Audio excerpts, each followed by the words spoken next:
Na reunião semanal da FPA, o presidente Pedro Lupion discutiu com alguns representantes do governo federal as medidas a serem tomadas para que o setor agropecuário enfrente a crise atual.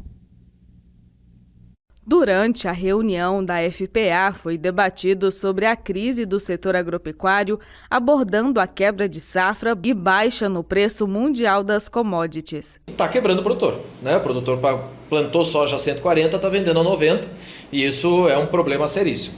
Nós vivemos durante 4, 5 anos um estado de graça da agricultura, né? Com altíssimos índices de produtividade e um volume enorme de produtividade de soja principalmente, de milho também, e agora nós estamos voltando à realidade, né? A realidade que se equilibra mais ou menos os índices de produtividade e a quantidade produzida no país, mas um impacto enorme, um impacto de mais ou menos 20 milhões de toneladas a menos circulando no país. Isso tem um impacto enorme na logística, no comércio, na prestação de serviço, nos insumos, e isso tudo vai obviamente impactar na economia, né? Meu receio enorme do agro não ter a participação de crescimento do PIB como sempre teve nos últimos anos.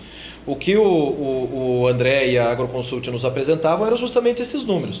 Qual é o tamanho desse impacto, a previsão que tem, não dá para calcular muito bem ainda, porque por causa dessa alternância com algodão, o Mato Grosso acaba colhendo antes do resto do país, a gente precisa conseguir ter uma análise clara. Nós tivemos um efeito climático grande, existem alguns estados, como é o caso do meu estado do Paraná, em que existem regiões com altíssimos índices de produtividade nessa safra e outras completamente destruídas. Então, a gente precisa conseguir equilibrar essa média para saber qual que vai ser esse grande impacto.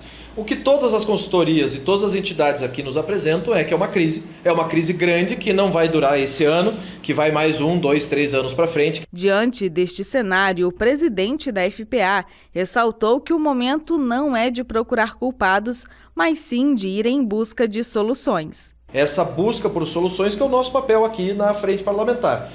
Buscar o que a gente tem que fazer de renegociação de dívidas, o que a gente tem que achar de solução para o setor de seguros e principalmente para a aplicação desses seguros. Nós estamos vendo pela primeira vez em muitos e muitos anos o Centro-Oeste ir atrás de seguro, algo que não acontecia. Então a gente está vendo uma realidade completamente diferente do produtor e isso tem nos preocupado bastante, principalmente vamos precisar dessa articulação política dentro do Congresso para buscar alternativas e soluções para essa crise que já está acontecendo, que vai se agravar com toda certeza.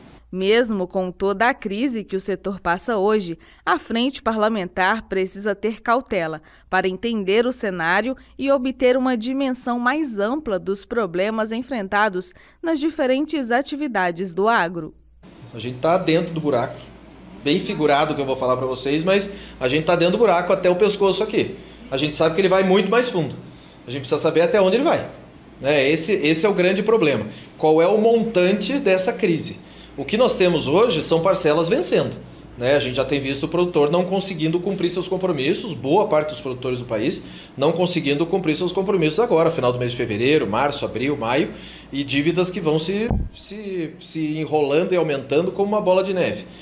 Vimos na feira de Cascavel, por exemplo, no show rural, isso muito claro, muito claro. Eu acho que no AgriShow isso vai se repetir, o produtor com o pé no freio, literalmente, com dúvidas se tem condições de aplicar e principalmente de se endividar mais com compra de maquinário, com melhoria dos seus equipamentos ou também na compra dos insumos.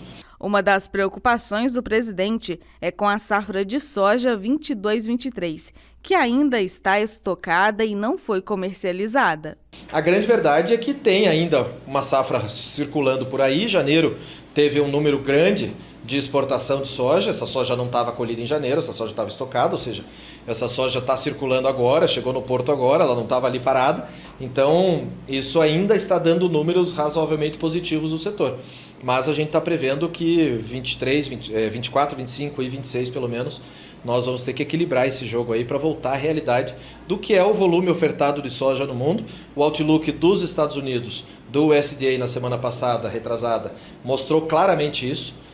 Vai aumentar a área plantada de soja nos Estados Unidos, diminuir a área de milho, isso vai aumentar a oferta. Vocês sabem, quando aumenta a oferta, diminui o preço e isso vai fazer com que as nossas commodities continuem caindo.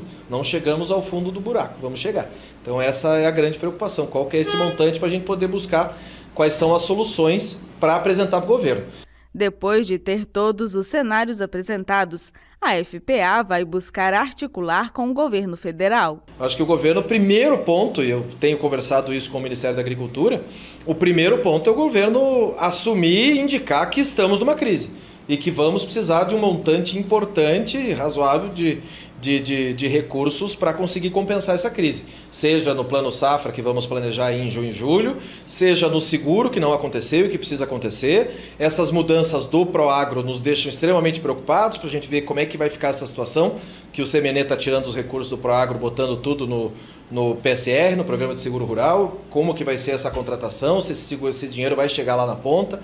Então são várias mudanças aí que a gente precisa se preocupar e buscar sentar com o governo para achar alternativas. Essa é a nossa obrigação como representantes do setor. Deixar de lado bastante essa questão política de quem é a culpa da crise, mas principalmente tentar socorrer o nosso produtor nesse momento.